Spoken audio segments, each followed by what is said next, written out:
nós temos aqui um painel diverso, que é composto por acadêmicos e também por pessoas diretamente afetadas pela exploração dos recursos minerais. Então, nós vamos iniciar o nosso debate, o nosso painel, com a intervenção do Dr. Salvador Ângelo, que vem da Unirovuma, em Niassa, a quem eu concedo 10 minutos, por gentileza, que podem ser estendidos mais um pouco, não é?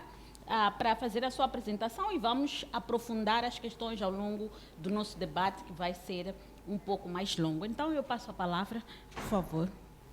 Muito boa tarde a todos e a todas. Para além do eixo temático que eu vou apresentar, eu tenho um tema mais particularizado, não é?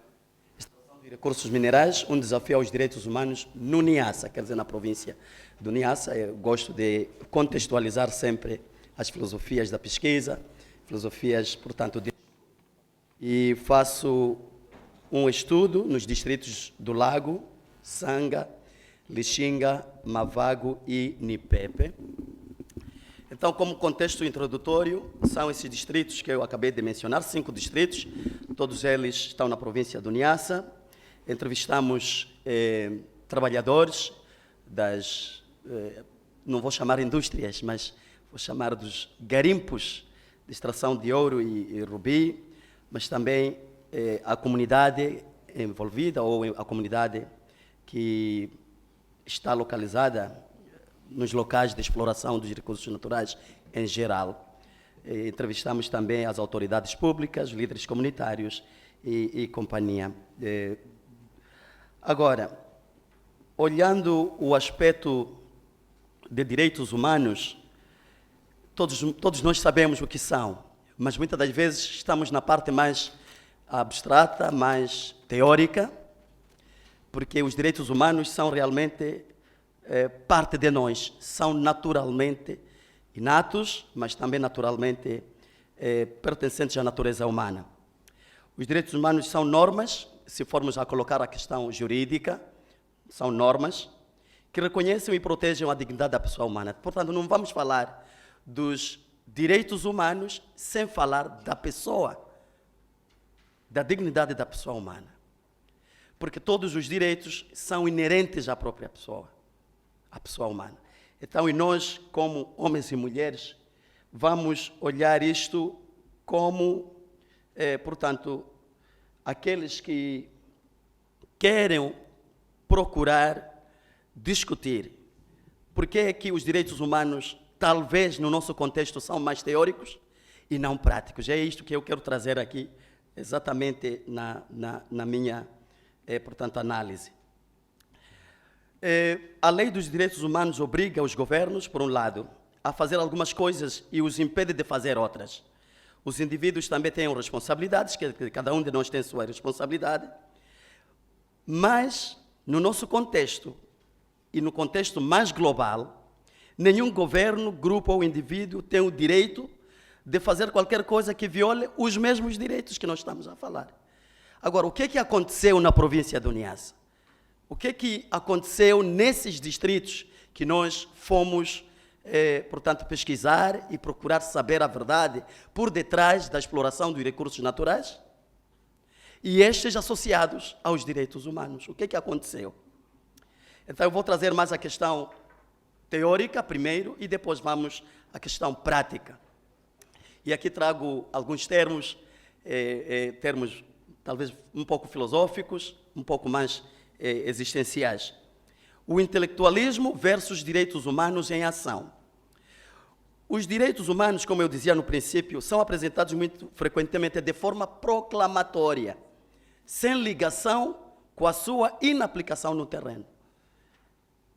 É muito interessante a gente ouvir, temos direito à vida, temos direitos à água potável, temos direito à educação, temos direito a isto ou aquilo. Mas como é que esses direitos se encarnam na vida da pessoa concreta? Como é que se encarnam estas? Portanto, uma coisa é o intelecto, o que é que nós pensamos que deve ser o direito. Outra coisa é a sua aplicação no terreno. Portanto, é isto que Paulo Ferreira da Cunha, no seu livro, portanto, Filosofia Jurídica, nos propõe que, olha, cuidado. Uma coisa é proclamar que isto é assim, é bonito, como se fosse o jardim de Éden, assim posso dizer, mas outra coisa é a vivência deste mesmo princípio. Portanto, este é um dos grandes princípios, ou um dos grandes vícios do intelectualismo jurídico e filosófico, popularizado também pelos mídias atualmente. E, como consequência, as violações dos direitos humanos é quase uma espécie de tabu. Nisto nos remete a duas constantes perversas da violação dos direitos humanos e sua inoperância. Por que não são operantes? Por que não são eficientes, portanto, os direitos humanos na prática? Primeiro, a fragilidade a nível microsocial. Nas organizações onde se trabalha, neste caso nos garimpos, por exemplo, garimpos de Lupiliche, no Lago Niassa, garimpo de Rubi, em Lilace, em Mavago, distrito de Mavago, nos locais onde se estuda, instituições de ensino e aprendizagem. Por que há esta fragilidade, portanto, da implementação dos direitos humanos? Nas escolas, nas nossas universidades. Nos locais onde a gente procura os cuidados médicos, nos centros de saúde e nos hospitais, também há indícios da fragilidade, portanto, da inoperância dos direitos humanos. Onde se cumprem obrigações face ao Estado, neste caso, no serviço militar e policial. Onde se vive, nas famílias também, há esta tendência de, portanto, errar, assim posso dizer, ou tem uma tendência de violar os direitos humanos. Essa é a primeira, portanto, o primeiro vício. O segundo, a fragilidade política, que o mundo vive, mas também o nosso país vive. A fragilidade política, econômica e cultural. Quanto maior for a centralização do poder, da economia e da cultura nas mãos de poucos, vamos chamar esses os elites políticos e detentores de poder e dinheiro, pior será a qualidade da democracia, maior será o autoritarismo e mais em perigo se encontram na prática os direitos humanos. Portanto, se a nível microsocial, como é que as pessoas vivem ou como que a sociedade está organizada, existem esses indícios, por outro lado, a questão política, econômica e cultural. Então é isto também que nós vamos tentar apresentar. Agora, o que é que diz a Carta dos Direitos Humanos e o que é que diz a nossa Constituição da República de Moçambique? No artigo 18 da Constituição da República está plasmado o seguinte: os tratados e acordos internacionais, validamente aprovados e ratificados, vigoram na ordem jurídica moçambicana após a sua publicação oficial e enquanto vincularem internacionalmente no Estado de Moçambique. E no preâmbulo da Carta dos Direitos Humanos exorta os povos das Nações Unidas que proclamam de novo a sua fé nos direitos fundamentais do homem, na dignidade e no valor da pessoa humana, na igualdade de direitos dos homens e das mulheres, e se declaram resolvidos a favorecer o progresso social e a instaurar melhores condições de vida dentro de uma liberdade mais ampla. Moçambique é um dos poucos países com uma legislação mais próxima, assim posso dizer, mais próxima da lei divina. Quer dizer, a nossa legislação é perfeita, na teoria, mas a sua praticabilidade, portanto, é a desejar. Estamos perante uma magna exaltação do respeito pela dignidade da pessoa, a nível da letra, mas o espírito, a implementação desta lei, portanto, é a desejar. Por isso nós duvidamos se é eficiente aquilo que está plasmado tanto na Carta dos Direitos Humanos, mas também na nossa Constituição da República. Então, olhando essas legislações, nós temos a questão do direito ao trabalho em Moçambique.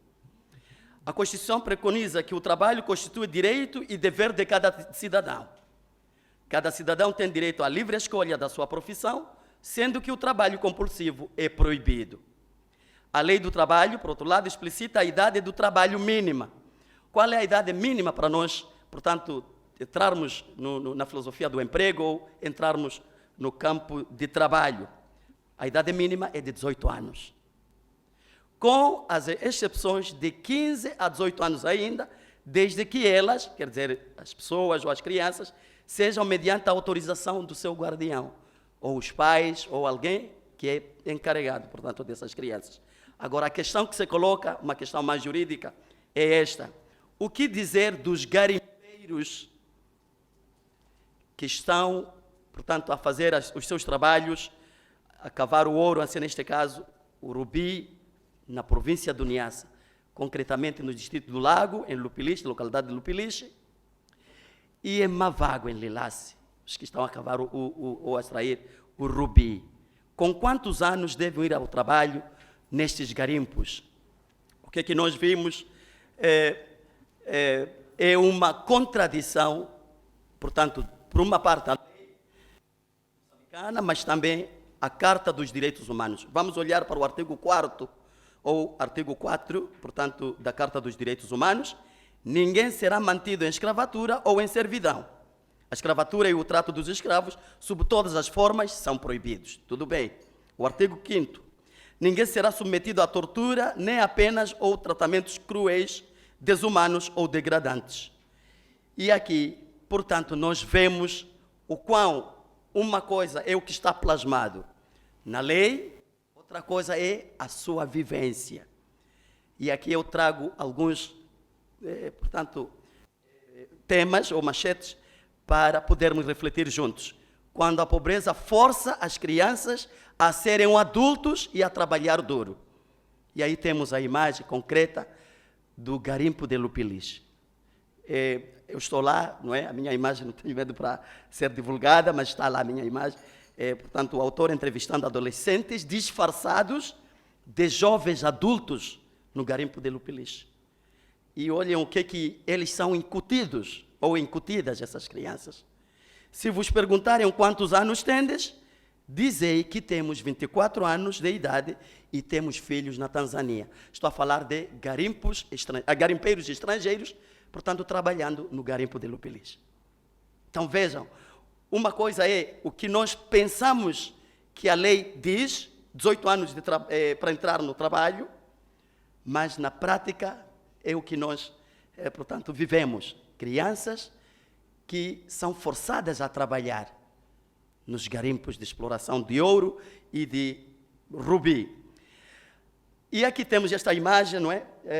Aparente chibalo todos nós sabemos o que é, um trabalho forçado, não é? Por causa da pobreza.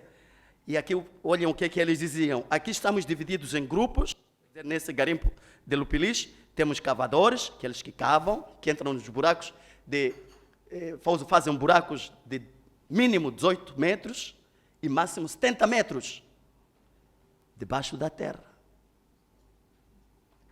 As mesmas crianças que nós estamos a ver aqui na imagem.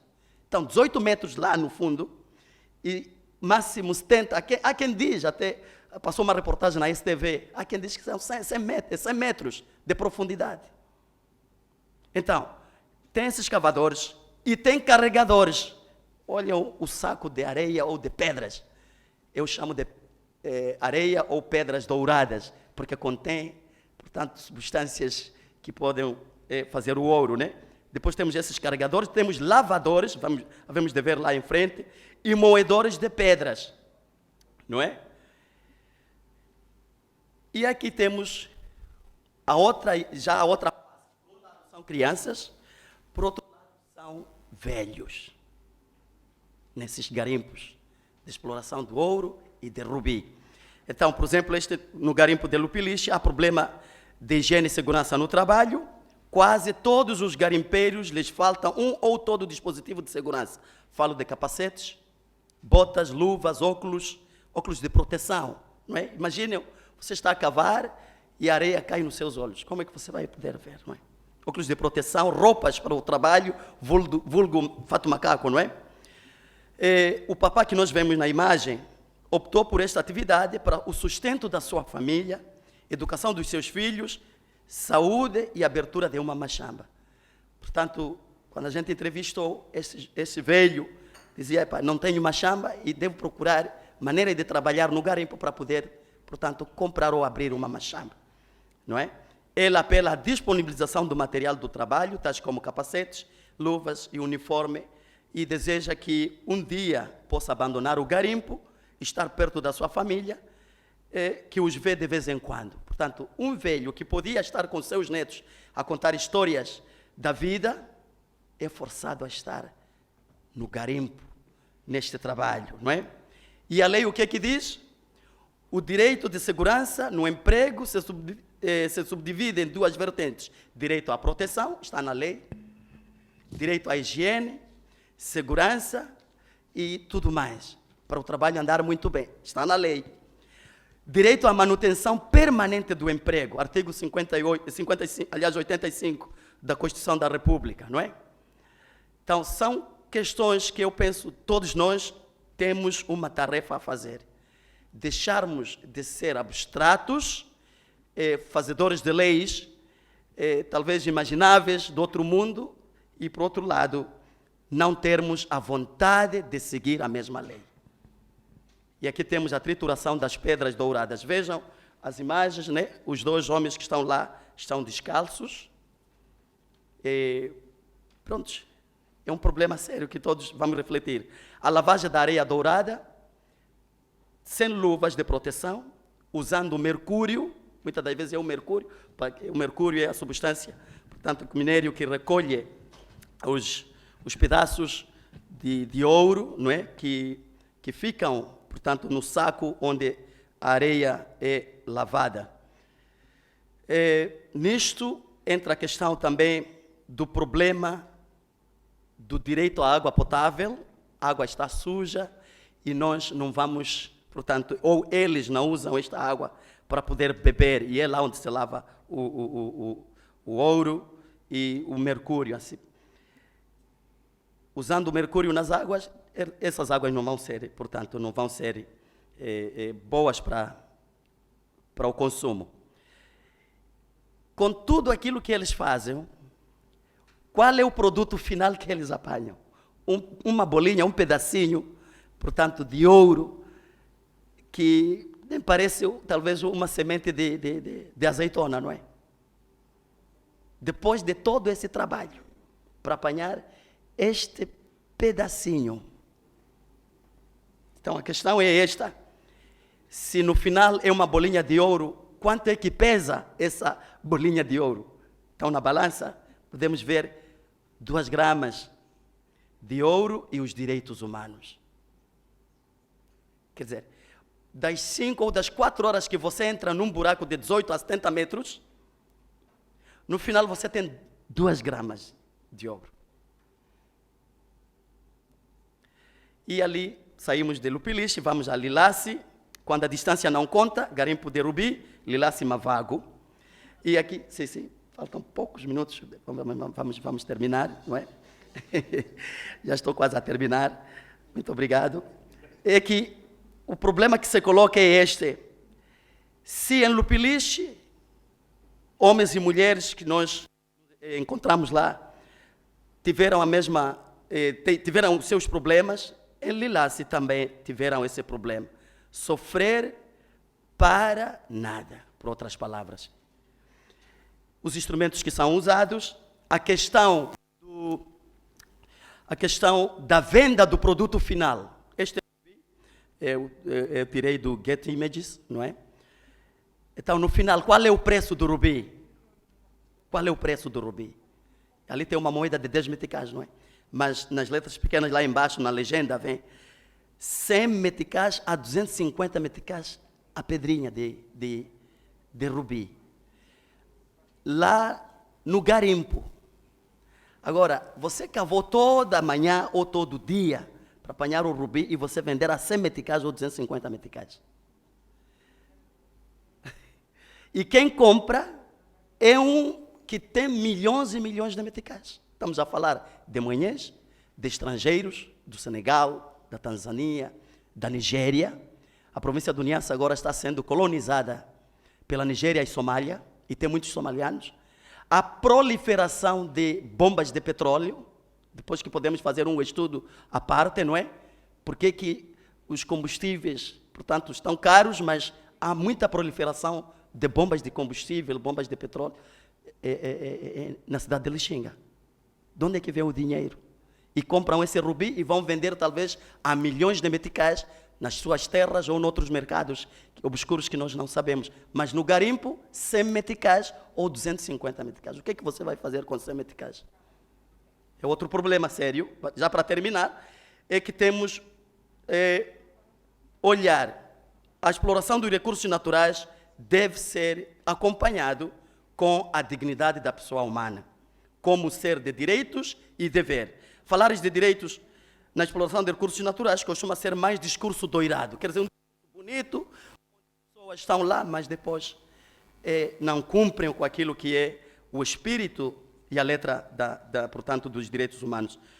Os homens de poder nos recursos naturais não estão interessados na pessoa que cava, por exemplo, na pessoa que lava ou que carrega os sacos. Estão interessados naquela... Se você tem capacete, não tem, trabalhe. Não é? É um problema sério. Os direitos humanos é sobre a pessoa, portanto, a pessoa humana. Temos que fazer as seguintes questões que eu penso só para terminar. Onde está a Liga dos Direitos Humanos de Moçambique? Qual foi a última vez que a Liga dos Direitos Humanos de Moçambique foi a Lupiliche, por exemplo, a Lilace Mavago, ver por perto o que é que está a acontecer? E qual foi a última vez que eles trouxeram o relatório de pesquisa ou de resultados de uma pesquisa sobre os direitos humanos e a sua violação?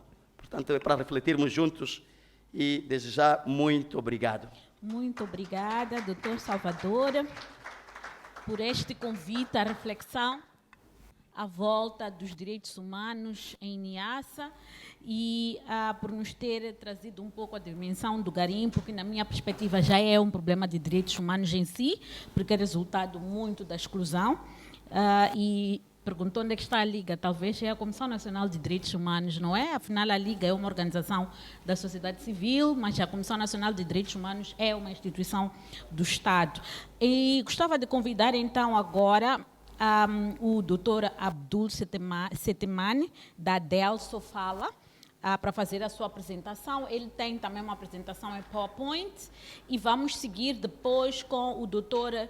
Machel Isaac, que é da Rovuma, e vamos finalizar com o nosso irmão Maxwell, que é da Comissão dos Oleiros de Moatize. Boa tarde a todos, chamo-me Abdul Setemane e venho da Desenvolvimento Econômico Local de Sofala. Vou falar um pouco sobre aquilo que é a situação dos direitos dos recursos naturais. Bom, este lema encontrei numa das brochuras que diz que a indústria extrativa é uma atividade que gera riqueza, emprega milhares de pessoas no país. A maioria dela é feita... Portanto, este aqui é o grande problema, não é? O problema é que a maioria dela é feita...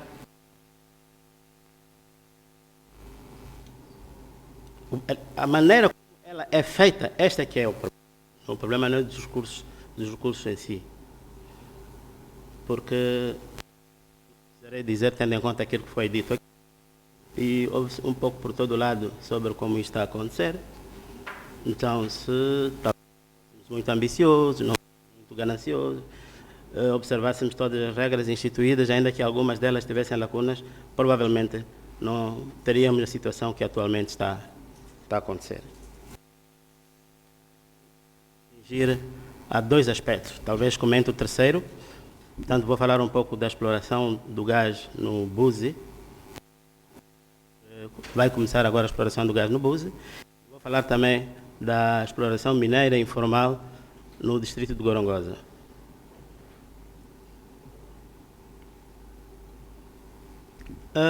Ao nível da província de Sofala, até este momento nós não temos uma exploração formal na área de indústria de extração, mas há indicações, há indícios de que isto vai ser uma realidade. Estamos agora com o projeto do gás do Buzi, que começou um tempo atrás, embora não fosse domínio de muita gente. Agora entrou numa fase em que já está a ser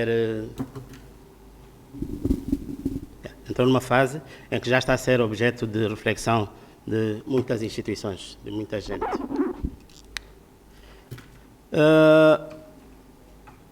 Conforme disse, este projeto localiza-se no posto administrativo do Buse sede, mais propriamente numa zona designada Inharongue.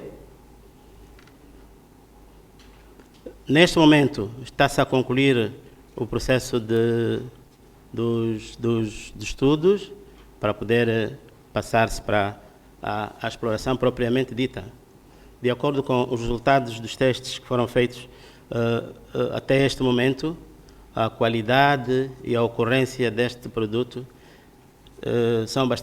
as duas coisas são bastante promissores e por isso mesmo passou-se já para a fase da assinatura de contratos e outros acordos, porque, de facto, conforme se diz, este gás está a ocorrer em quantidades comercialmente viáveis e até diz-se que a qualidade do gás de Buse é das melhores ao nível do país e até do mundo.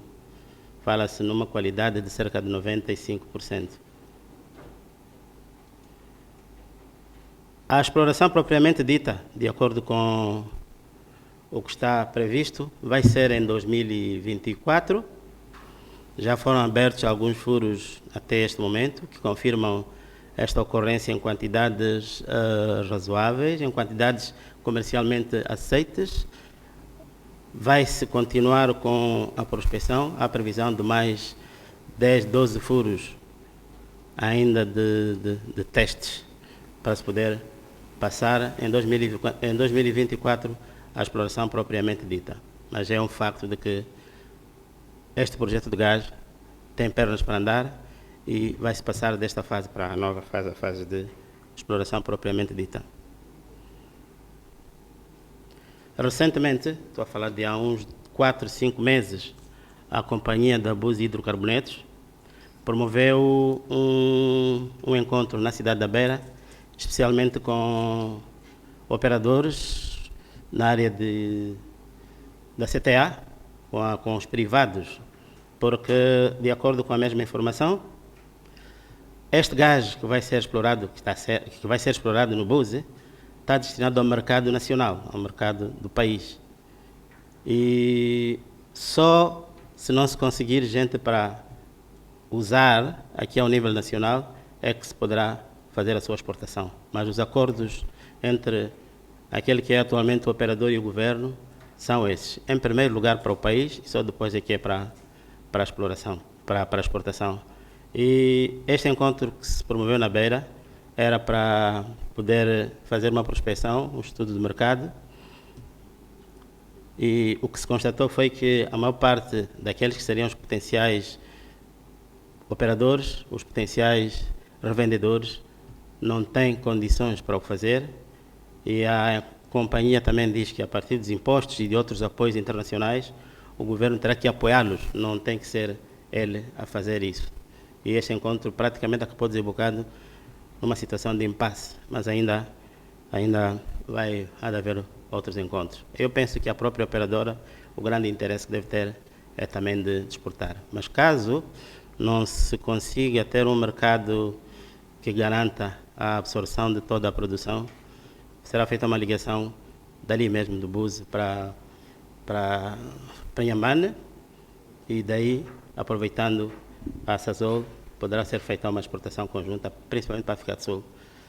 Havia aqui também um potencial comprador que é o Zimbábue, mas por razões de diversa ordem, que inclui as sanções a que está sujeita, isto está a ser um pouco difícil.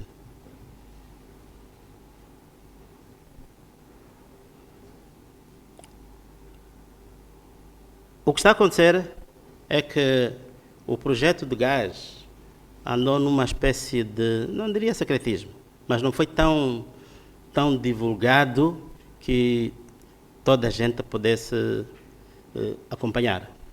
Alguns até ficaram surpreendidos com alguns encontros que tiveram lugar. Estou-me a lembrar de um este operador esteve a fazer a entrega de um equipamento, eram carteiras ao distrito do Buse, que colheu de surpresa aqueles que não estão muito por dentro. E eu, quando falo desses, estou a incluir o próprio governo distrital. Pelo menos as autoridades novas não dominavam esse dossiê. De igual forma, as comunidades também não estão informadas sobre este projeto de gás.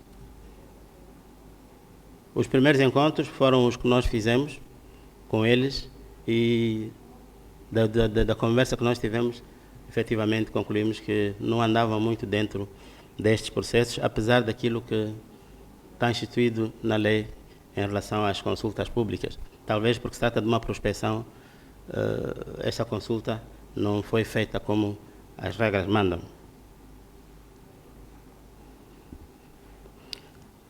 Face a essas questões todas que aconteceram, provavelmente, eventualmente poderão eclodir alguns conflitos por causa da maneira como o programa começou. Esta questão de não envolvimento das autoridades, especialmente das autoridades locais, a questão também que está a surgir para aquelas pessoas, a maior parte delas não são pessoas locais, e isto terá que ser acautelado para salvaguardar os direitos, que às vezes acabam mexendo com os direitos humanos. Portanto, está a aparecer muita gente de fora da vila do Buse, de fora da província de Sofala, a comprar terras. E o processo de transação de terras entre as comunidades, embora por lei não se venda terra, é a custos muito baixos. Você pode comprar uns 5, 10 hectares a preço de banana. E estão a aparecer pessoas que estão a fazer isso porque eles têm na cabeça que aqueles espaços todos vão estar valorizados quando a operadora passar da fase de prospecção para a fase de exploração. Muitos desses espaços serão transformados em furos de gás, poderão ser transformados em espaços de trânsito para os tais pipelines e outras atividades inerentes à exploração do gás. Então, para aquele que tem uma visão do futuro, adquirindo essas terras aos preços a que elas estão hoje, poderá faturar futuramente com os acordos os acordos e as compensações que irá estabelecer com as empresas que estão a operar, que estão a fazer a exploração.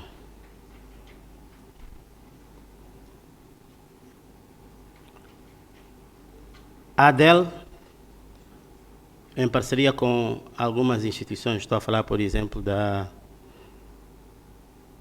Oxfam, estou a falar da CIP, está agora a intervir de forma muito forte para evitar aquilo que tem sido a ocorrência na exploração na área de indústria extrativa nos outros locais, mais especificamente no caso de Pande, se falar muito de gás, e se vamos a falar de outros recursos naturais, no caso, sim, de Pande e de alguns distritos ao nível de outras províncias, e também no caso específico de outros produtos da indústria mineira, também tem acontecido isso. Então, o que nós estamos a fazer é, num projeto que nós chamamos de projeto Capacity Building, que é uma espécie de construção da paz. Não estou a falar, e esperemos que não se chegue, não estou a falar da paz efetiva, aquela de calar das armas, mas a paz no sentido de que haverá conflitos, haverá discórdias, e o que nós queremos evitar não é propriamente a ocorrência de conflitos, até porque costuma-se dizer, em alguns casos, que as ideias contrárias são bem-vindas porque elas promovem o desenvolvimento, mas o que se quer é que esses conflitos não degenerem em violências. E então estamos a fazer um trabalho especial nesta área, que vai decorrer em paralelo com a exploração do gás, em que teremos um papel especial para conciliarmos entre as partes todas que estão envolvidas nesse programa. A ideia é, a partir das experiências de outros locais, fazermos esta cultura da paz, promovermos esta cultura da paz. Em relação à exploração mineira, ainda não está a ocorrer de maneira formal ao nível da província de Sofala, tanto quanto se sabe, de uma maneira muito intermitente, de uma maneira muito ainda insípida, digamos assim, muito incipiente, temos no distrito de Gorongosa. E o que está a acontecer é aquilo que um pouco do que foi dito aqui pelo meu colega que me antecedeu. Está muito estrangeiro na zona de Gorongosa, estou a falar de zimbabuianos e outros, a fazer esta exploração artesanal. Estão a ser usados equipamentos que não são consentâneos com a saúde das pessoas, especialmente com o meio ambiente, os químicos que podem danificar o meio ambiente, o problema da erosão, o problema da poluição da água. Tudo isto acaba mexendo com a vida das pessoas que estão nas redondezas dessas comunidades. Para além do crime, por causa da ocorrência de algum dinheiro, até não digo que seja dinheiro como tal, mas por causa dessa concentração e do questionamento das pessoas de que há ocorrência de dinheiro, então há problemas muito graves de criminalidade. Então, neste momento, a maior parte da exploração está a ser feita nesses termos informais e em termos também individuais. Existe apenas uma associação. Nós temos 2 locais, temos dentro do Parque Nacional, na zona tampão do Parque Nacional de Gorongosa, em zonas como Tsiquire, e temos também do outro lado, na Estrada Nacional número 1, para quem conhece Gorongosa, a caminho de Nhamapaza, tem lá um rio onde se faz esse processamento, mas tudo de maneira informal. Então, o que estamos a pensar, ainda não temos uma intervenção direta em relação a esses locais, é começarmos a desenhar esses programas que vão prevenir situações como essas que estamos a viver, que acontecem também em alguns locais. E isto mexe muito com a sensibilidade das pessoas, mexe muito com os direitos das pessoas.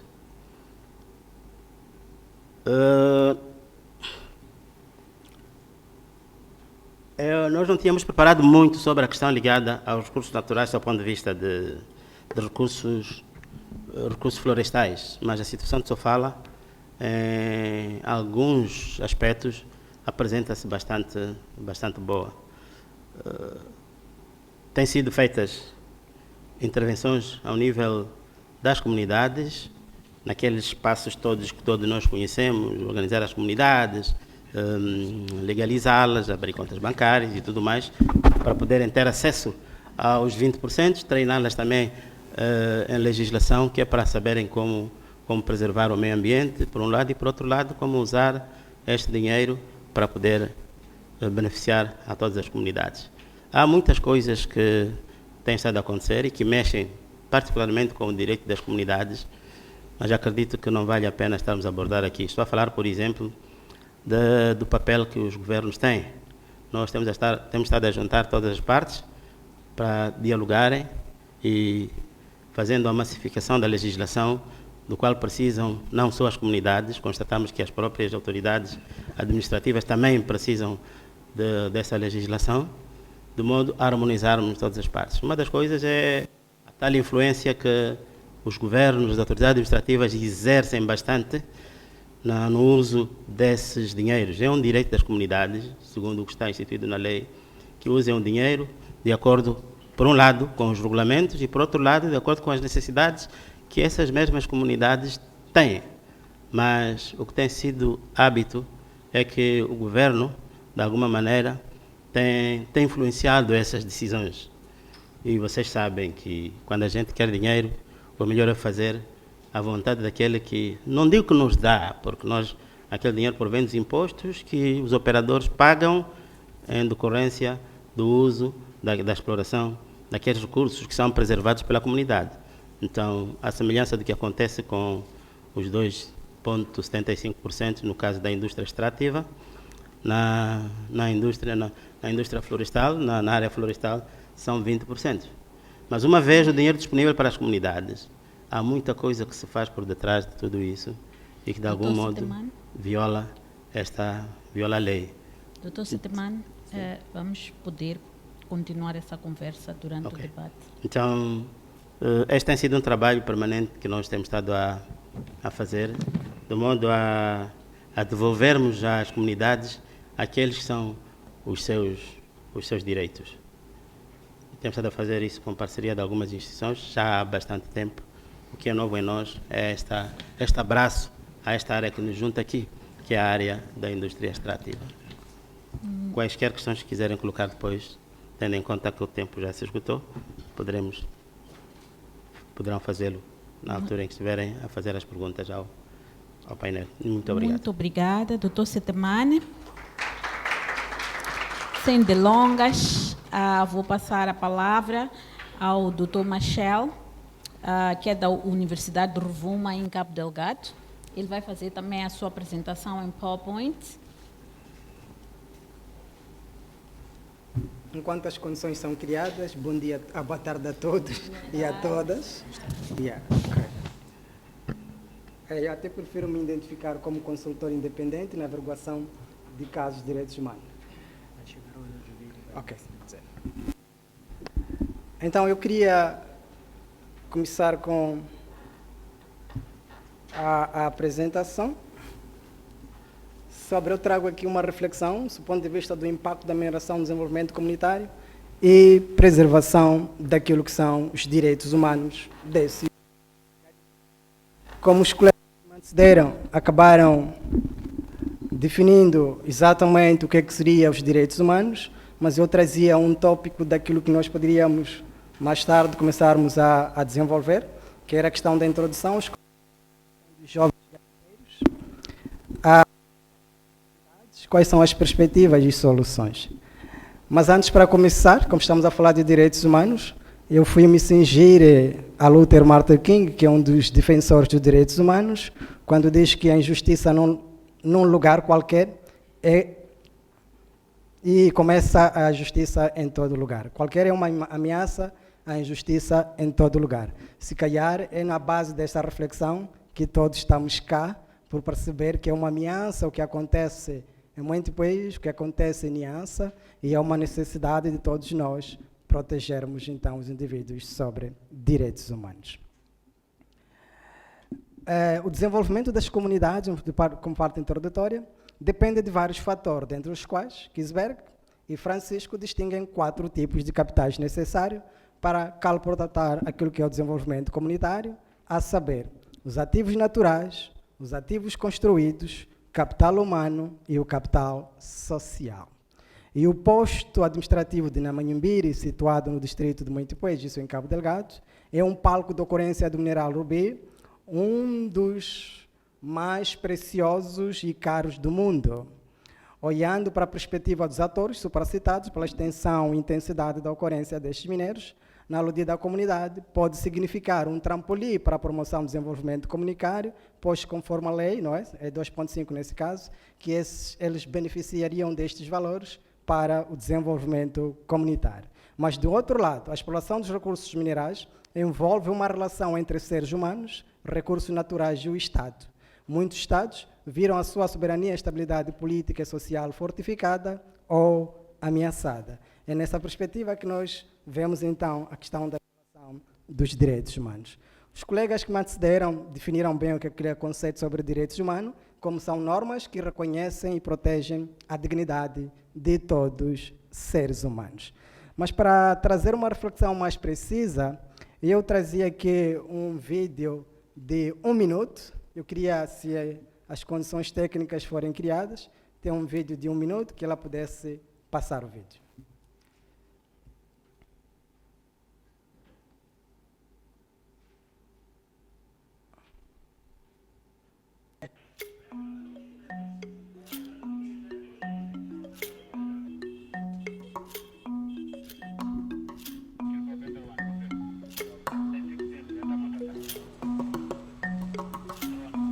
Logo em frente, tem uma dica aí em frente aí, os mesmos estão a fugir, copia.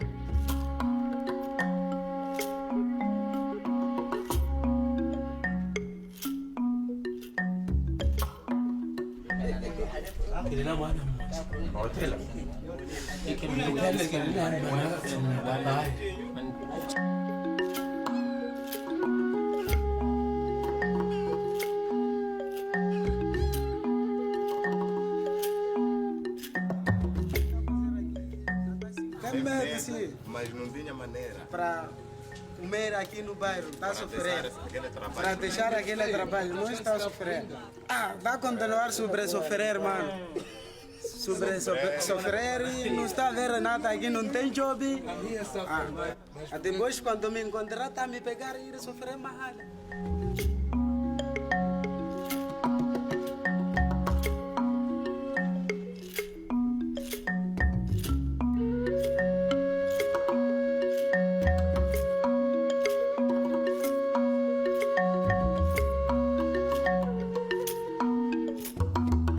Upwards of 25% of our gross revenues have been paid to the government in terms of production taxes and royalties. And that's a significant amount of money.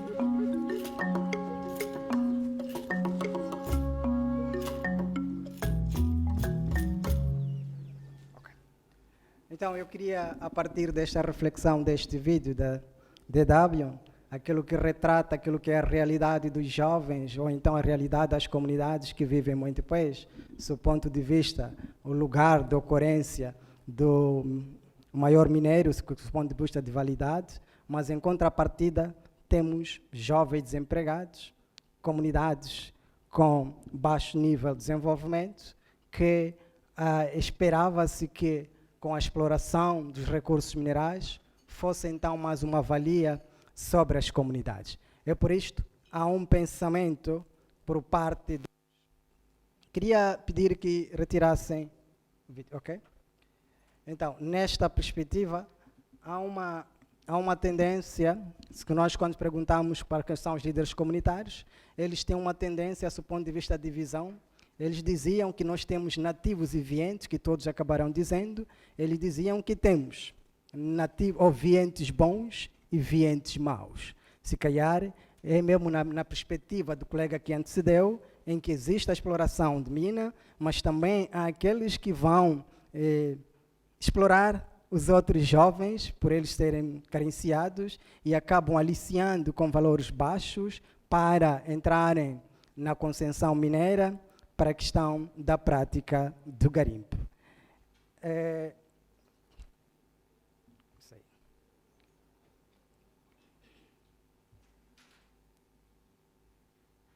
Queria pedir que tirasse para ir para reflexões. Não sei. Sim, esta é a situação daquilo que são os jovens. Isso não está a sair. O que é que se passa? Peço tem uns slides a seguir que não estou a conseguir visualizar, né, sair. Mas a ideia é na perspectiva, se calhar, do primeiro painel, que fazia a pergunta: quem determina as prioridades dos garimpeiros? É essa relação que eu quero aqui abordar. Será que é o Estado? São os líderes comunitários? É o Conselho Consultivo? É a empresa? Ou são os nativos e vientes? É essa reflexão que nós temos que ter do ponto de vista de empoderamento desses jovens. E muitas das vezes são aquilo que são as políticas que o Estado acaba traçando do ponto de vista do valor que há essas receitas.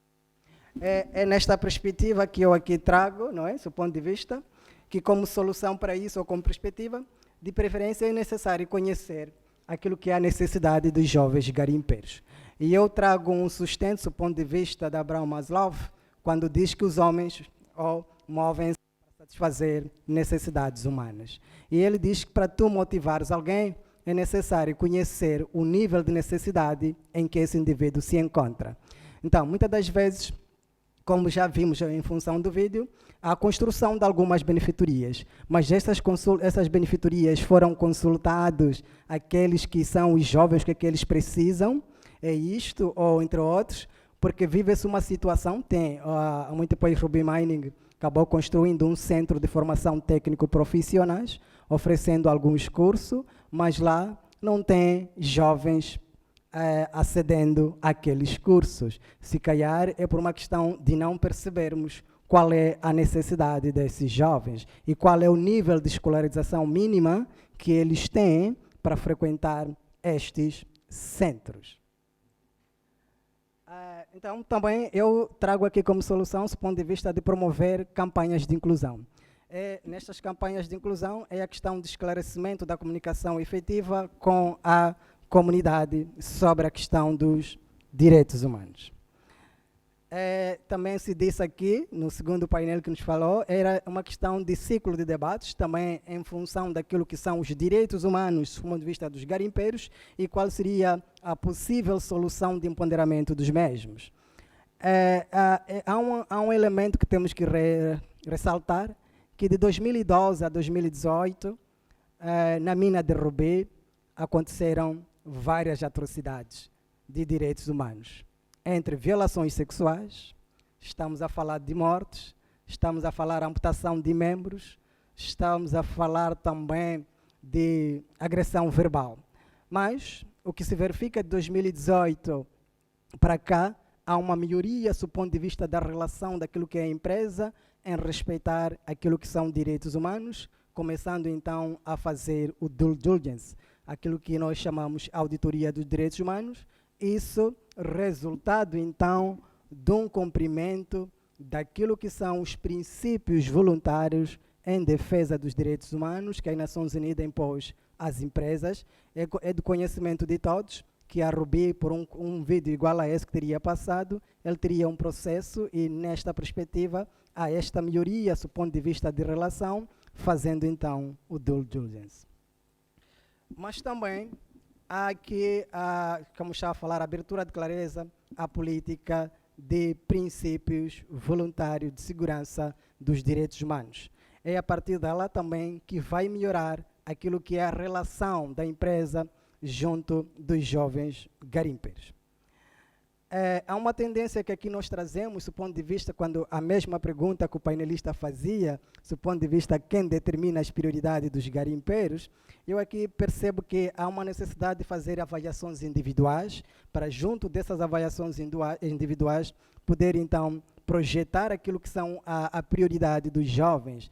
Só assim é que nós poderíamos ter uma exploração mineira em que não envolve a questão da violação dos direitos humanos.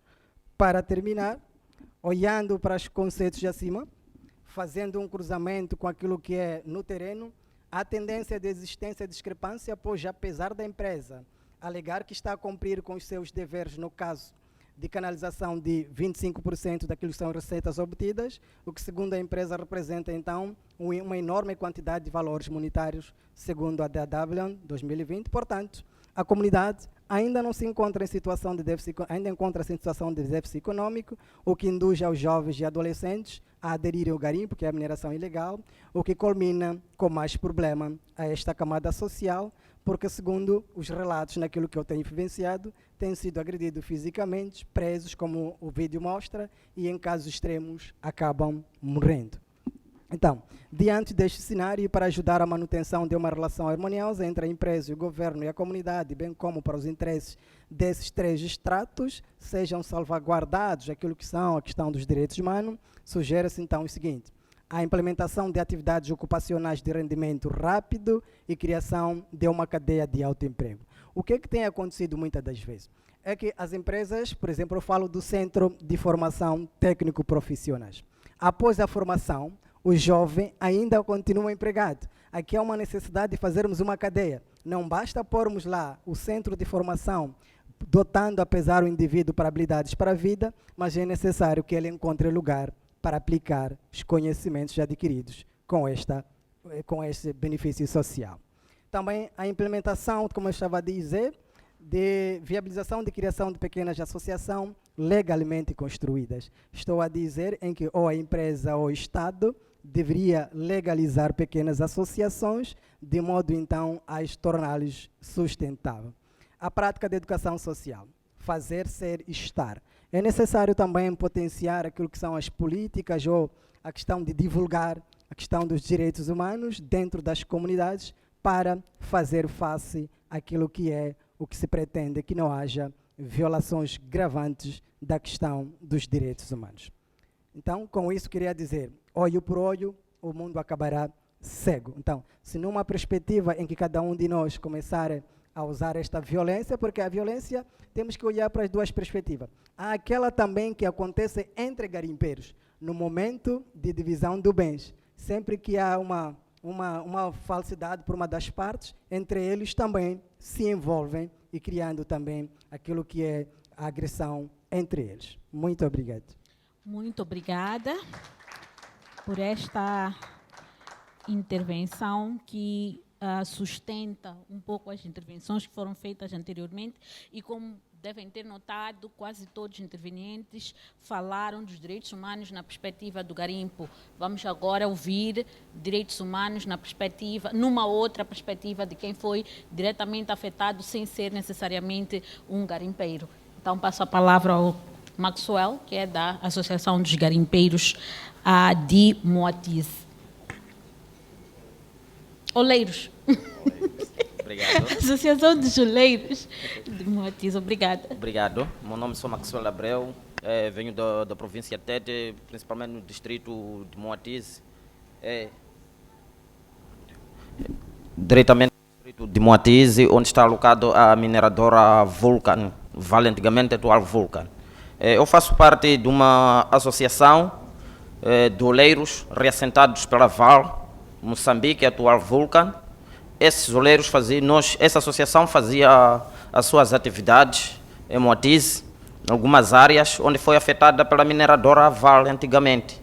A Vale, quando chega a Moçambique, em coordenação com o governo, aproxima a nós e dá uma proposta: nós precisamos da área, em troca disso nós vamos indemnizar por um certo valor. Nós, dali, houve várias negociações, a empresa veio com uma proposta, diz que temos um valor, dentro desse valor, dividindo esse bolo, dá 60 mil meticais para cada oleiro. Na altura, estamos a falar por aí, 2010, eu era muito pequeno na altura, só ia atrás também dos mais velhos. Nós perguntamos, então, se esse bolo dividido dá 60 mil meticais cada oleiro, qual é o critério de indemnização que usaram para obterem essa indemnização? A pergunta ninguém respondeu, nem tanto o governo, nem tanto a empresa. Um tempo nós não tínhamos saída, acabamos recebendo o valor de 60 mil meticais, alegando que era indemnização. Foram desenvolvidas várias ações. Quando começamos a ouvir, não existe sociedade civil. Na altura nós não sabíamos dessas organizações. Mas quando foram aparecendo organizações da sociedade civil por aí, nos disseram: não, quando foi a vossa indemnização? 60 mil meticais. Disse: não, vocês foram roubados. Nós fomos roubados, sim. Como foram receber 60 mil meticais? Esse dinheiro foi pouco. E na altura, quando nós já percebemos daquilo, a primeira coisa que nós tivemos nas nossas mentes foi manifestação. Não tínhamos outra alternativa. Fomos manifestação, que não parava em Moatize em 2013. As manifestações que não acabavam. As manifestações não traziam solução. Dado o momento, o nosso líder na altura entra na Sekelcan. Vem na Sekelcan, falecido Refo. Vem a Maputo, vem lá. Perguntamos: líder, o que está a acontecer? Já não dava satisfações. Estava mais ligado já na Sekelcan. Então, como eu não sabia do que era a Sekelcan na altura, se era uma organização da sociedade civil, eu não sabia. A primeira coisa que me apareceu na minha mente, eu disse: não, o líder foi comprado. Está a subir voo, foi comprado. Dali, a comunidade se aglomeraram. Eu, na altura, já não estava em Moatize, estava em Songo a fazer faculdade. Disseram que não, vamos tirar o líder porque foi comprado. Tiram o líder, vamos pôr quem? Maxwell. Qual é Maxwell? Não, aquele que andava com o líder. Na altura eu era muito magrinho, era muito pequeno também. Quando me apresentaram já na multidão: Maxwell, a partir de hoje você é o líder do grupo. Estamos a falar, na altura eu estava a representar por aí 837 famílias. Eu, sim, quando vamos ao governo me apresentam, nós estamos organizados, o nosso líder, o nosso presidente da comissão é o senhor Maxwell. Sim, eu aí. A primeira coisa que a administradora perguntou-me: você é líder? Eu disse: sim. Cadê a administradora? Foi minha diretora do internato no Songo. A administradora viu já desse problema de sair porque esse miúdo é meu. Com o andar do tempo, primeiro ano, segundo ano, 2015, 14, e 15, 16, 17, nada surtia efeito. 18, eu vejo que essa minha liderança já não está a dar nenhum efeito, e as pessoas já começavam a dizer que não, esse também acho que foi comprado. Onde surgiu aquela ideia de 2018, houve uma manifestação em Moatize, no dia 4 de outubro de 2018, o dia da paz. Nós decidimos entrar na mina, e daí mandamos paralisar a Vale na altura. Por aí, uma semana, segunda semana, a Vale por estar apertada, mandaram o vice-ministro dos recursos minerais para o Moatize e disse: eu vim falar convosco para a mina voltar a trabalhar porque o governo está a ter prejuízo. Esses pagam imposto ao governo. A pergunta que eu disse: excelência, desculpa, quando diz o governo está a ter prejuízo, estão mais preocupados com a empresa do que com a própria comunidade. Ah, não, eu só simplesmente vim a dizer isso. Nós dissemos: não, se veio para morrer, nós podemos morrer, mas a empresa não pode trabalhar. Voltamos a casa. Uma semana depois, a Vale manda um brasileiro para cá, vem conversar conosco, diz o seguinte: o que vocês querem? Nós dissemos: queremos dinheiro. Quanto? 190 mil meticais. Ele disse: não, a minha proposta é de 70. Começamos negociações, paramos nos 125 mil meticais. E ele paga. Quando paga os 125 mil meticais cada membro, tinha áreas onde eles não estavam a explorar.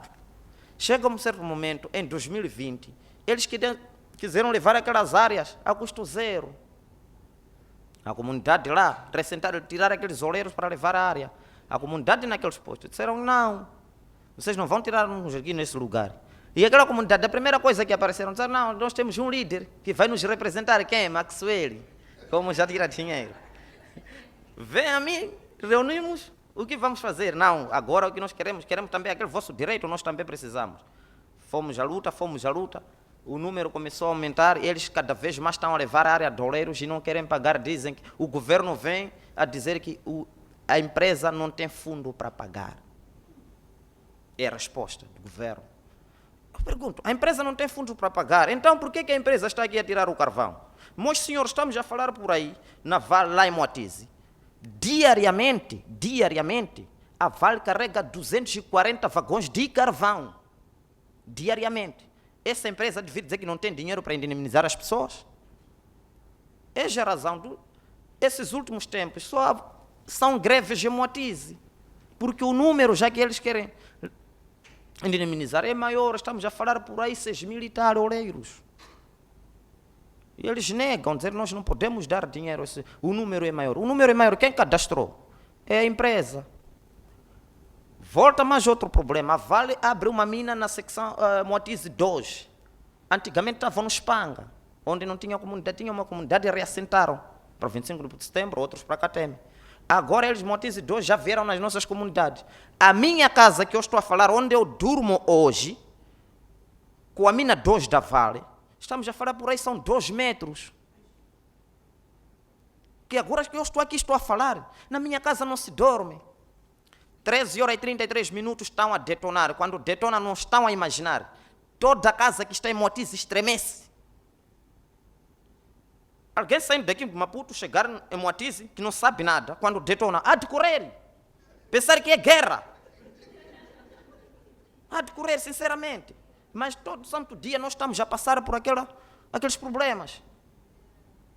Quando perguntamos o que está acontecendo, por que essa mina alocaram dessa maneira, diz que a empresa diz que o governo moçambicano, sublinhar bem isso, o governo moçambicano, não existe uma lei que separa a mina e as comunidades.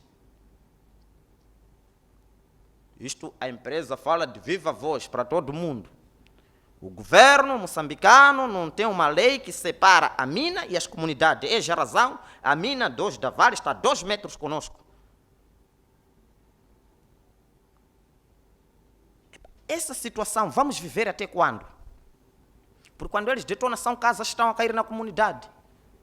Porque nem todo mundo tem capacidade de fazer uma casa por viga geral. E nasceu um outro problema, já existe uma comissão de casas com rachas desabadas, estamos a falar de 18 casas que já caíram. As comunidades, quando concentram, quem vai ser o nosso líder? Maxwell. Eu disse: não, eu não posso ser líder em 2 partes. O que vamos fazer? O meu amigo fica como líder. Eu, como tenho um pouco de experiência, eu fico o porta-voz dele. Eu sou o porta-voz lá. Estão a perceber? Agora, se a empresa, do jeito que está a carregar carvão, 240 vagões diário, aquela mina vai até quando? Nós temos que tomar em conta, nós em Moatize, em Tete, tínhamos muita madeira, os chineses carregaram muita madeira aqui, em Moçambique.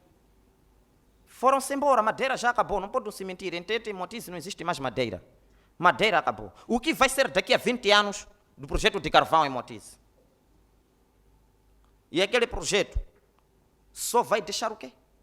Pobreza. O projeto de carvão, simplesmente, em Moatize, só trouxe pobreza. Temos a mina da Sevel. Aquilo que é responsabilidade social, eu nunca vi a Sevel vir nas comunidades fazer alguma coisa. Até essa vale vai que não vá com esse vulcão, esse indiano que apareceu. Ainda é um pouco educado, acho que ele já ouviu. Porque nós recebemos com um buffet. Logo ele a entrar, fizemos uma marcha. Por aí 15 quilômetros, percorremos uma marcha 15 quilômetros. Dissemos, na mina não vamos entrar, agora é marcha. Fizemos uma marcha de 15 quilômetros a pé, com as comunidades. E ele viu, apareceu, perguntou-nos o que vocês querem do momento, como responsabilidade social. A primeira coisa que nós pedimos foi água. E ele cumpriu. Prometeu 15 dias, alocou 22 tanques de água. Cada tanque entra 10 mil litros. Traz água todos os dias. Encher aqueles tanques para a comunidade em 3 bairros que estão afetados com aquela mineradora. Agora, aí você vê ali. Aquilo é uma empresa só por ser empresa, só paga, não sei se paga imposto ao governo só. A única coisa que eu vi, já fez. Reabilitaram o registro civil. Lá. Reabilitaram a Direção de Atividades Econômicas de Moatize, SEDAI. Só daí desapareceu.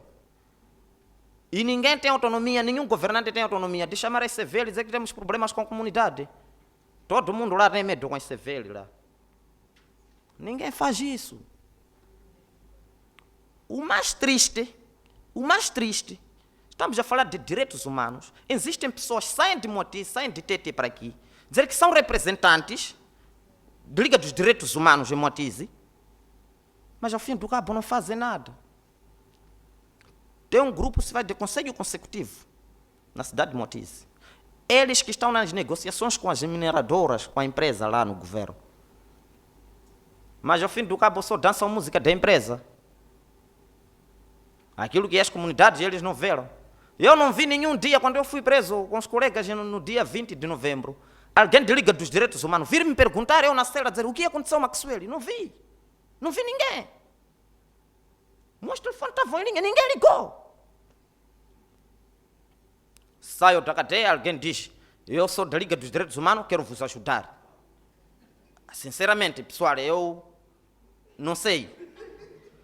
É a razão, estamos aqui, nesta terra, com ar-condicionado, tudo mais, a falarmos aqui, ostentarmos coisas.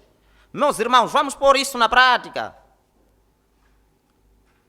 Ajudarmos aquelas comunidades, não adianta só estarmos aqui, concentrados, ao fim do cabo, cada qual por si, Deus para todos, ostentarmos coisas que não existem. Porque quando eu sair daqui e ir a Moatize, a primeira coisa que eu chego hoje em Moatize, por aí à noite, sexta, sábado, tenho que ter reunião com a comunidade. A comunidade vai estar assim, senhor Maxwell, o que você foi ouvir lá? Não fui ouvir isto. Agora, a partir de hoje, temos que trabalhar assim. Amanhã, quando estamos aí, ninguém aparece. Sabe, só para uma marcha, a única coisa que eu pedi, um pano, spray. Sabe, aquilo foi muito triste. Foi muito triste. Ninguém apareceu para me ajudar com um pano branco, para fazer aquilo. Ninguém apareceu. Minha volta, a marcha aconteceu, estamos aí na marcha, vem pessoas tirar foto, tiraram o quê? Fizeram o que fizeram. Minha volta só vi que alguns receberam 360 mil. Do tipo, ajudaram a marcha às comunidades. Existem pessoas só nas nossas custas, ganham dinheiro, ganham o quê? Aquilo é muito triste, a gente repara, aquilo é triste. A vida que estamos a levar em Moatize é muito triste. É muito triste mesmo. Então, imaginar pessoas que já não têm casa, como vão sobreviver, como vivem essas pessoas? Outros já estão há 12 anos que casas caíram, não tem nada. Mas já quem sempre vem para nos usar agora.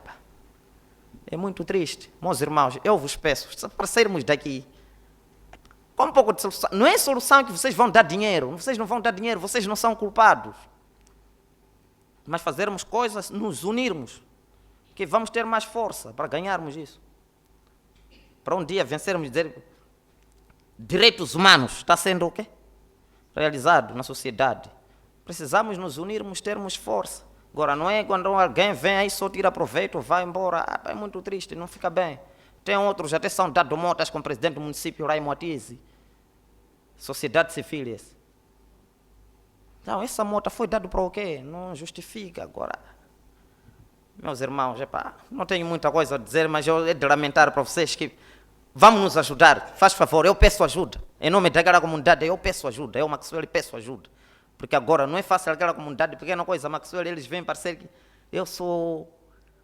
Até não consigo fazer minhas coisas. Eu não trabalho, eu sou desempregado. Não trabalho. O mais agravante, até vale lá no sistema deles, bloquearam o meu nome, nem meu crachá não pode bater. Dizem que eu sou agitador. Mas pronto, enfim, eu também não estou à procura de trabalho, porque até então eu ainda estou bem assim. Muito obrigado.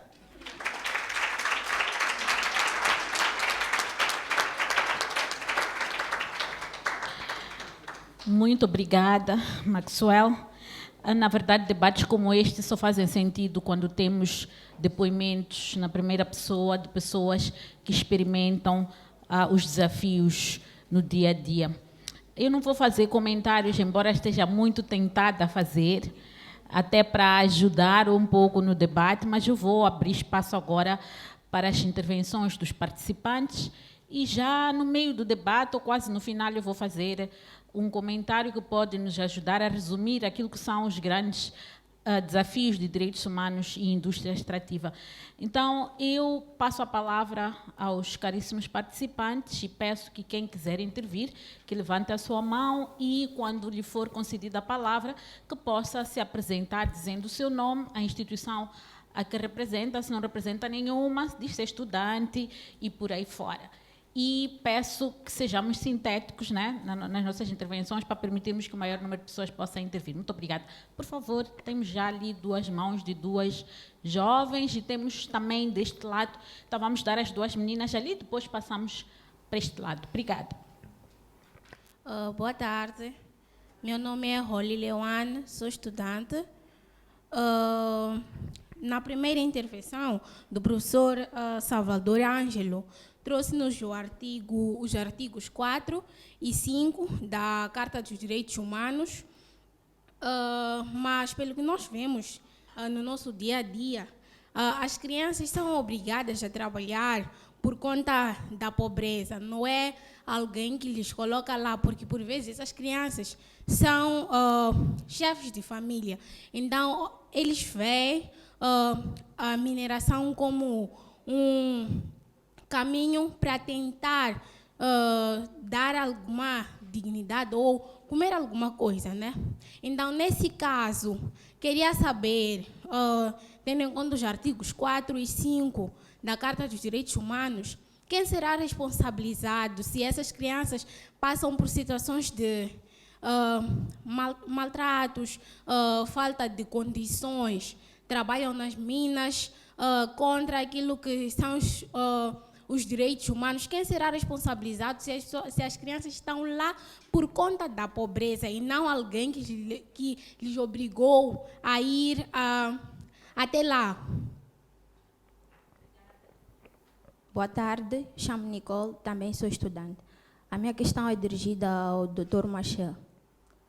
Bom, algumas das soluções trazidas pelo doutor são muito interessantes. Contudo, são soluções que não mudam o status quo do dia para a noite.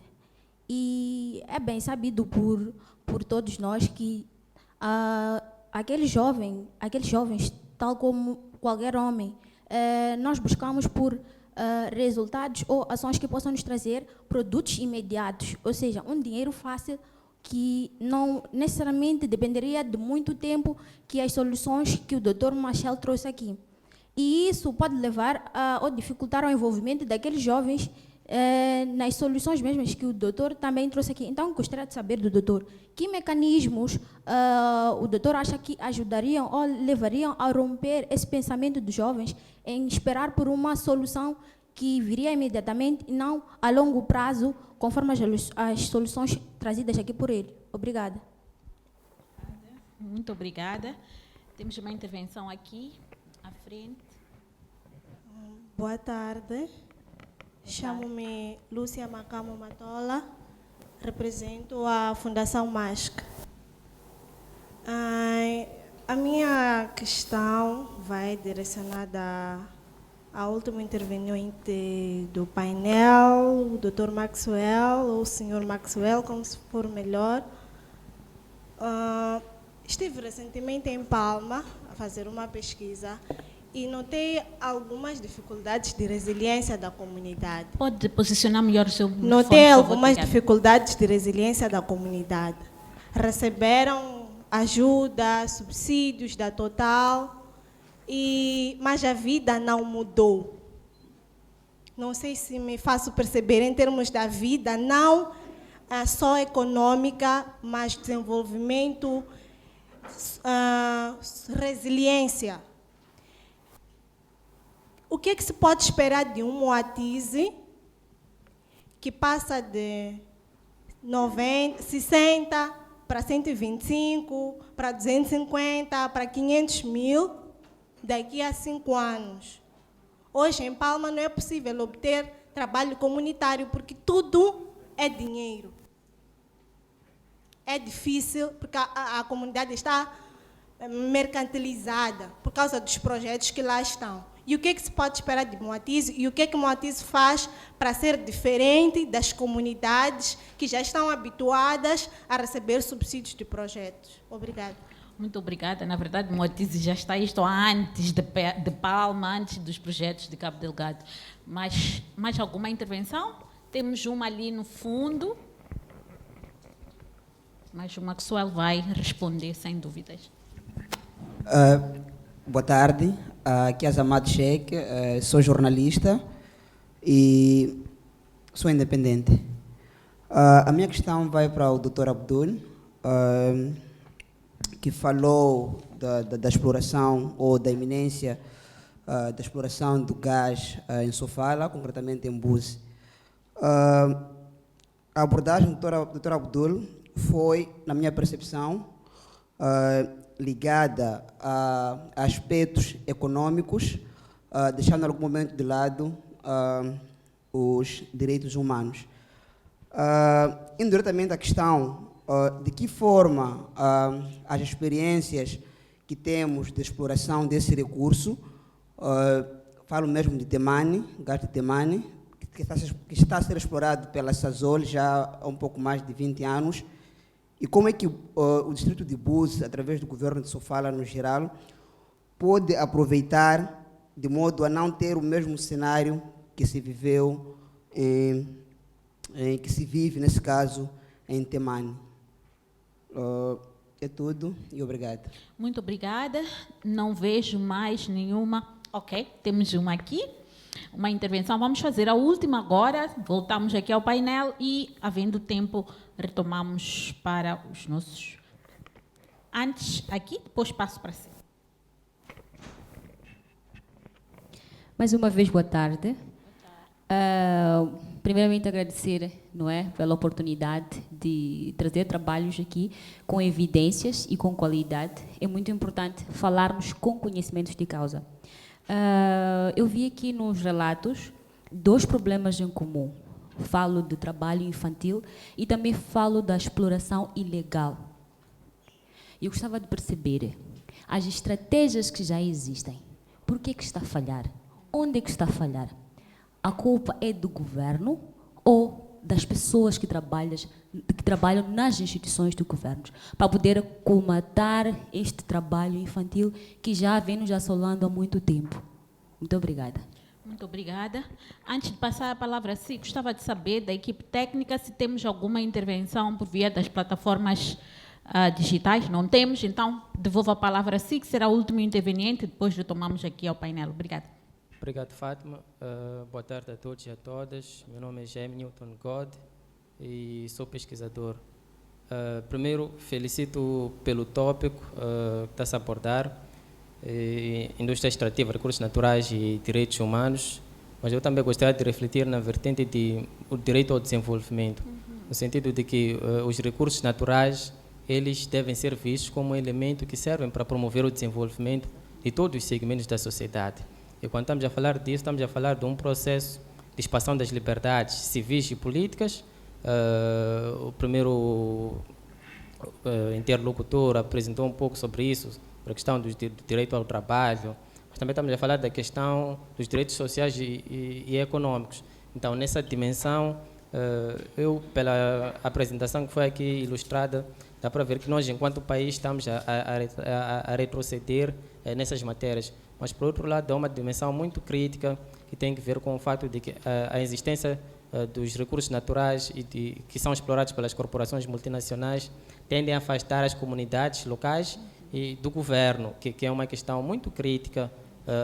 Maxwell, quando trouxe aqui, mostrou-nos que a relação deles com o Estado não é das melhores e as corporações multinacionais preferem comunicar mais com o governo para representar aquilo que são os seus interesses, que distam de longe com aquilo que são os interesses das comunidades locais. Isso para dizer que a existência de recursos naturais, infelizmente, no nosso país, estão a ser um instrumento que, no lugar de expandir as liberdades, somente as retrai, e parece que seria melhor se nós não as tivéssemos da forma pela qual estão a ser geridos. Então, a minha reflexão seria nessa dimensão. Em que medida é que nós poderíamos inverter esse cenário?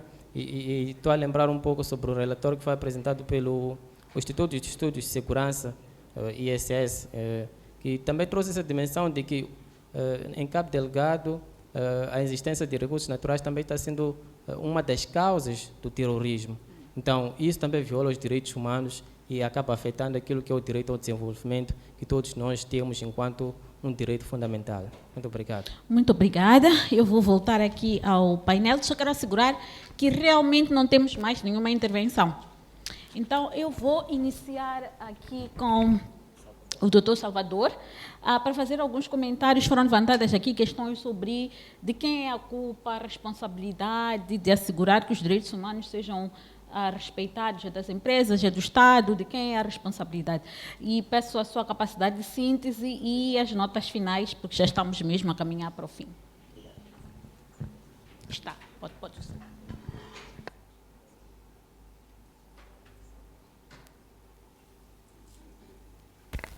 Muito obrigado. De quem é a culpa, ou quem deve ser responsabilizado?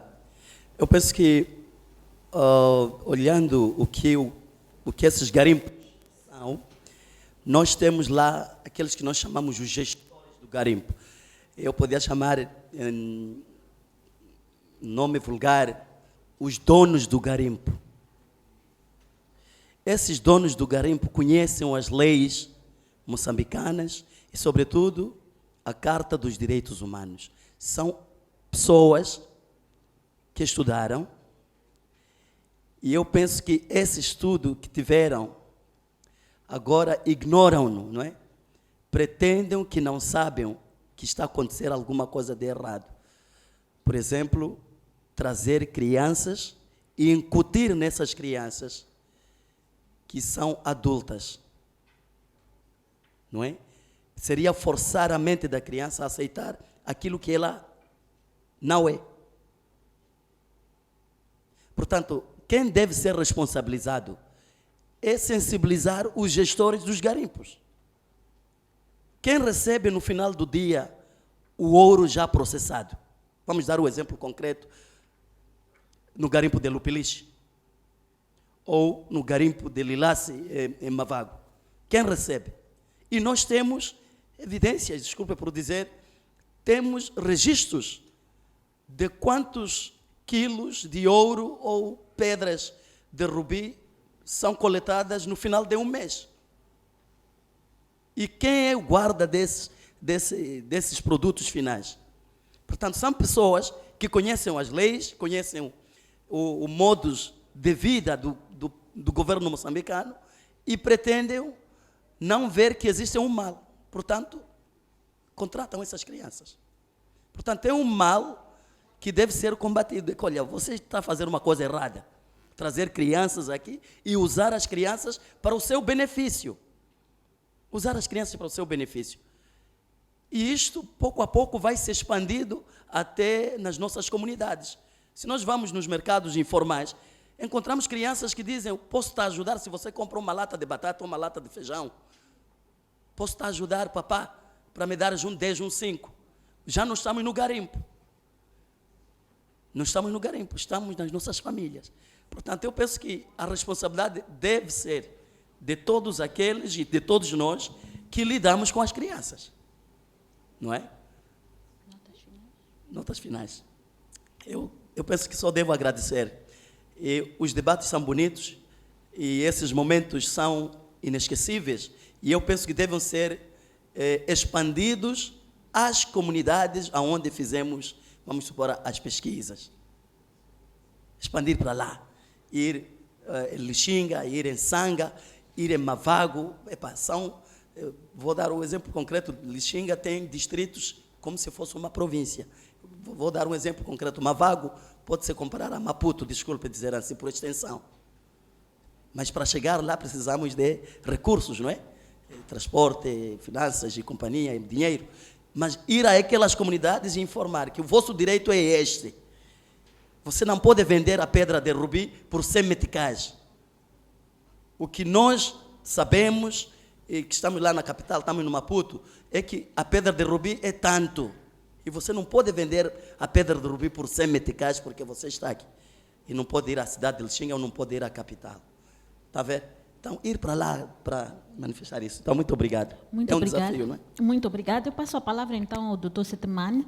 Há questões muito específicas que foram levantadas sobre o processo em Sofala, particularmente em Buse, e eu iria acrescentar, só para apimentar a pergunta, o que é que estamos a fazer para evitar a repetição em Sofala ou Buse daquilo que aconteceu nos Eldorados falhados, nomeadamente Tete e Cabo Delgado, porque eventualmente Sofala pode se transformar no novo Eldorado.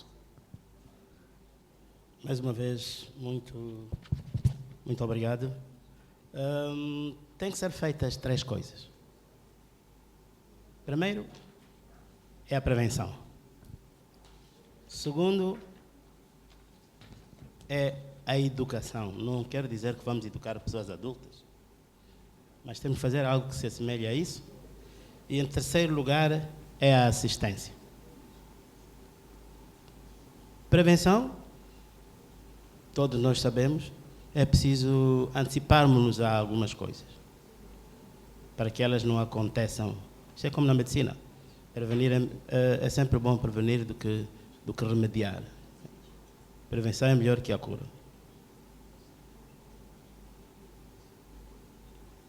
A educação. Uma das coisas que tem sido feita e que já começamos a fazer, já há uma semana, a equipe da CIP e da Oxfam, nas primeiras atividades do projeto, estivemos a treinar os diretores distritais, chamam de diretores de serviços distritais, mais alguns elementos chaves, membros chaves das comunidades, em matéria de legislação. É necessário que as pessoas, sim, conheçam os seus direitos, mas também conheçam os seus deveres. Porque muitas vezes, ouço dizer, diz daquilo, em relação àquilo que são os direitos, mas as pessoas não conhecem os seus deveres. E começamos pela legislação. E vamos andando um pouco por tudo. E uma das coisas que vamos ter que insistir muito é a questão a cultura de negociação, a cultura de evitar conflitos e, se ocorrerem, teremos de saber como dirimir esses conflitos para que não cheguemos, como eu disse, à situação de violência. A assistência. O que está a acontecer, por exemplo, o que nós vimos em Temane, é que as comunidades, por exemplo, assinam aqueles memorandos, aqueles acordos, sozinhas. Por detrás de uma SASOL está uma equipe grande de advogados, de juristas, de conselheiros, mas por detrás da comunidade não está ninguém. Muitas vezes assinam acordos que estão em língua que não é deles, ou estão em português, na melhor das hipóteses, às vezes estão em inglês, e quando chega a hora de fazer as contas da vida, começamos a ver que nós aceitamos coisas, comprometemos-nos em fazer coisas com as quais, na realidade, não concordamos. Então, nós precisamos de capacitar as comunidades, de treinar as comunidades, sim senhora, precisamos de evitar que determinadas situações ocorram, tanto seria a prevenção, mas acima de tudo precisamos de assistir a essas comunidades. Não é para estar em frente delas, elas é que são as atoras, elas é que são as protagonistas, mas é necessário que antes de qualquer passo, se esteja seguro de que este passo não vai dar em falso. Nós vimos situações de já não se sabe quem pede a quem pede contas a quem. Mesmo o país já tem essa situação de estarmos agora a falar de compensação dos IVAs, quando se calhar o que foi exportado, o que foi explorado é muito acima daquilo que nós estamos a falar, mas como não conseguimos controlar, acabamos aceitando aquelas despesas que nos apresentam e, no fim, quase nada eles têm a dar. Então, é necessário que as comunidades façam acompanhar de pessoas que podem aconselhá-las. Não estou a dizer que tem que ser necessariamente a dele, mas já há sempre uma criança que escreve bem, há sempre um professor, enfim, esta gente tem que assistir às comunidades, quando for devidamente treinadas, por seja quem for, para poder evitar que as comunidades cometam erros por ignorância. Então, são essas 3 etapas que, no caso das situações anteriores, não foram observadas. Muitos dos grupos que estão hoje a assistir às comunidades em diversos locais só apareceram quando os problemas começaram a surgir. E, às vezes, os acordos já estão assinados, os compromissos estão assumidos, fica muito difícil fazer isso. Ok, muito obrigada. Últimas notas? Em relação às notas, foi um prazer enorme estar num painel como este, onde trocamos ideias, trocamos experiências e cada um de nós leva estas ideias, essas experiências que bebemos aqui para poder fazer isso nas comunidades que está a representar, e acredito que isso será útil a todos nós. Também foi bastante bom ter aqui estudantes que estão na área de saber, que estão na área de investigação e que amanhã poderão fazer chegar isso, aplicar isso na vida delas. E muito obrigado. Muito obrigada. Eu passo a palavra ao Maxwell para os breves comentários e terminamos com o Dr. Machel. Sim, muito obrigado. Respondendo mesmo a pergunta da colega aí, estás de parabéns, primeiro, de parabenizar pela sua pesquisa, estás de parabéns mesmo, porque este para nós agora é um grande desafio para nós, os representantes das comissões. Na verdade é que já jorou dinheiro em Motize, sim, mas quando formos a ver, as famílias ainda mantêm a mesma. O que fizeram com o dinheiro não sabem como explicar. Mas num dado momento, quando eles deram, era para dar, quando assinou-se o acordo de 125 mil meticais com a empresa, entramos em acordo que houvesse primeiro um treinamento de como a pessoa gerir dinheiro, porque aquele dinheiro veio em nome para fazer projetos, né? Veio em nome de projetos. Então, nós chegamos a uma conclusão. Primeiro tinham que dar treinamento à pessoa, como fazer projeto, como gerir dinheiro, sei lá o quê. A empresa disse o quê? Depois de assinar o acordo, pediram um número de conta, acabaram depositando o dinheiro. Treinamento, vamos dar, até que chegamos tempo de convite. Não, com convite não podemos nos aglomerar. Desde 2019 até agora já estão a dizer, já vamos dar treinamento. Depois de 3 anos, dinheiro existe? Dinheiro já não existe. Agora só vamos adquirir treinamento quando não há dinheiro. Agora, só que a empresa também, em algum momento, eles perceberam e vão dar um treinamento, aqueles que já receberam o valor, vão dar um treinamento e vão financiar pequenos projetos, né? Sim, porque há empresas lá, estão lá só para fazer limpeza, por exemplo. Então, sugerimos que fossem pessoal da comunidade, associações da comunidade, prestassem serviço às empresas. E seria muito bom, porque nem até agora a Vulcan também veio com esse lema de dizer que não há dinheiro para as comunidades. Dinheiro como dinheiro, dar físico não existe, a não ser dar-se projetos, dentro daqueles projetos, as pessoas vão desenvolver um projeto para tirar seu próprio benefício, o dinheiro vai partir dos projetos. Mas dinheiro, aquilo, dar em mão, dar na conta, eu vi que não existe até então. Os debates lá ainda são esses, não existe. Em algum momento, não é só podemos olhar para a coisa, a negatividade sempre. Temos de perguntar uma coisa certa é certa. Dinheiro mesmo, na verdade, ninguém fez nada com dinheiro, incluindo eu. Não, 125 mil meticais, bebi. Na verdade, eu bebi. Não fiz nada. Sim, eu como líder não fiz nada com o dinheiro. É a razão, eu sou de opinião. já estamos a fazer mapeamento dos projetos. Trouxeram uma companhia que esteve em Cabo Delgado, o Grupo Pérez, que estão lá a fazer mapeamento, quer fazer orçamento, nos ajudar como fazer orçamentos, essas coisas todas. Vamos ter também uma empresa de implantação de mudas lá nas mineradoras. Ainda é um desafio, né? Vamos dizer, graças a Deus, um dia quando tornar isso uma realidade, numa sala dessa, dizer que não, aquele desafio já é uma realidade, agora sou empresário, vou vos dizer. Obrigado. Ok, muito obrigada. Esperamos que se concretize este plano de se tornar empresário, que efetivamente estas ações de responsabilidade social possam ajudar a melhorar as condições de vida. Eu passo a palavra então ao Dr. Machel para, em breves notas, responder ou comentar sobre esta questão das responsabilidades e depois também a questão que foi diretamente colocada assim e notas finais, mas de forma mesmo breve, já estamos em cima do tempo relativamente ao nosso horário. Obrigada. Ok, muito obrigado. Eu queria dizer que nós temos que consciencializar as comunidades que os recursos são esgotáveis. Como os recursos são esgotáveis, é necessário preparar os jovens para habilidades para a vida, porque é a partir das habilidades para a vida que vai fazer com que os indivíduos sejam sustentáveis.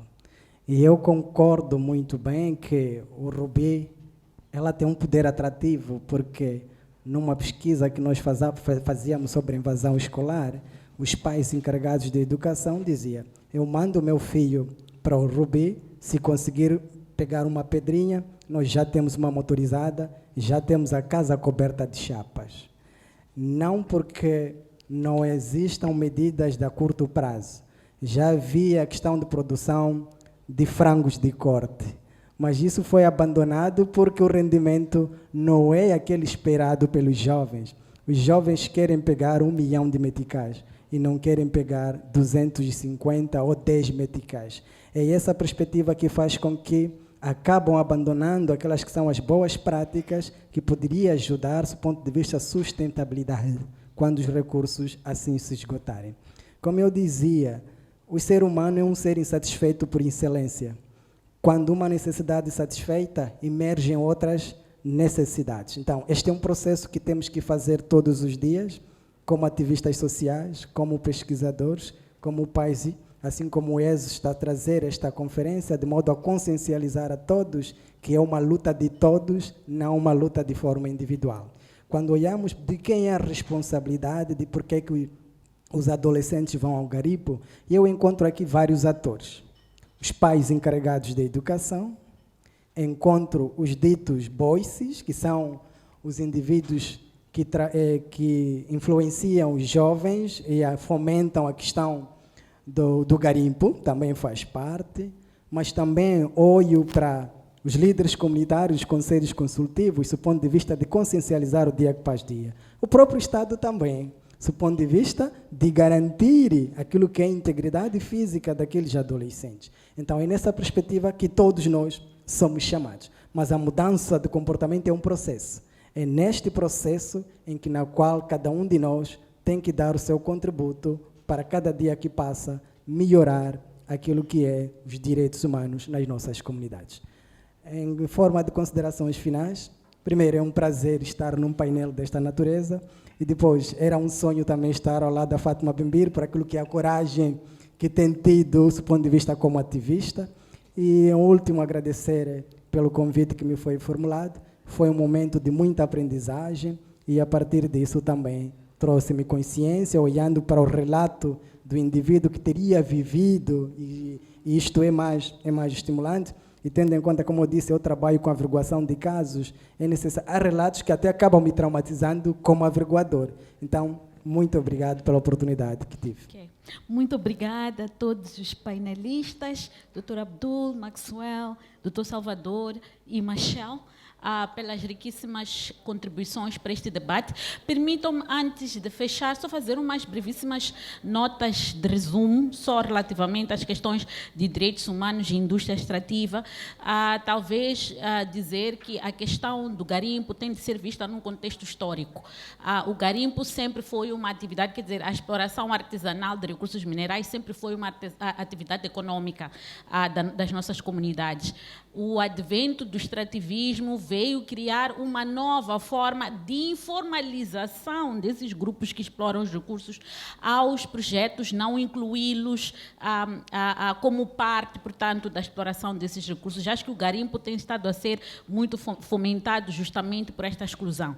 E, como consequências, há estas externalidades negativas, é que, por ser uma atividade que se tornou informal e ilegal, ela carrega consigo um rol de ilegalidades e até de situações de criminalidade como esta que falamos, do abuso das crianças, a sujeição ao trabalho, a exploração, portanto, das pessoas. Mas acho que é uma dimensão que este painel não explorou e que é uma dimensão que tem também muito a ver com direitos humanos na perspectiva da relação entre o Estado, empresas e cidadãos ou comunidades diretamente afetadas. Porque, sobretudo, quando falamos de violação de direitos humanos, estamos a olhar para um principal ator, que é o Estado e os seus parceiros. Então, aqui é preciso lembrar que o extrativismo em Moçambique, nesta relação entre o Estado e os seus parceiros, trouxe uma dimensão de conflitos, exacerbou conflitos, militarizou muito as relações entre as comunidades e os agentes do Estado a nível local. Temos comunidades que têm estado a ser obrigadas a aceitar termos de compensações sob uma arma apontada na sua testa. Isto é uma violação grosseiríssima, mas também há outros elementos ligados à compensação. Há uma violação muito grave, que na minha perspectiva até tem alguma ligação com os problemas que temos em Cabo Delgado, que é o forçar as pessoas, a questão dos reassentamentos, que forçam as pessoas a saírem dos seus meios de vida, dos locais onde eles têm todas as suas raízes, para um lugar completamente estranho. E muitas vezes eles são retirados de um ambiente do qual eles estão acostumados para um ambiente completamente estranho. Falo de comunidades costeiras que são retiradas para o continente. É uma violação grosseira de direitos e até de adaptação das pessoas. Depois, esta questão da mercantilização das relações, que a colega do MAS que levantou, que é uma questão bastante séria.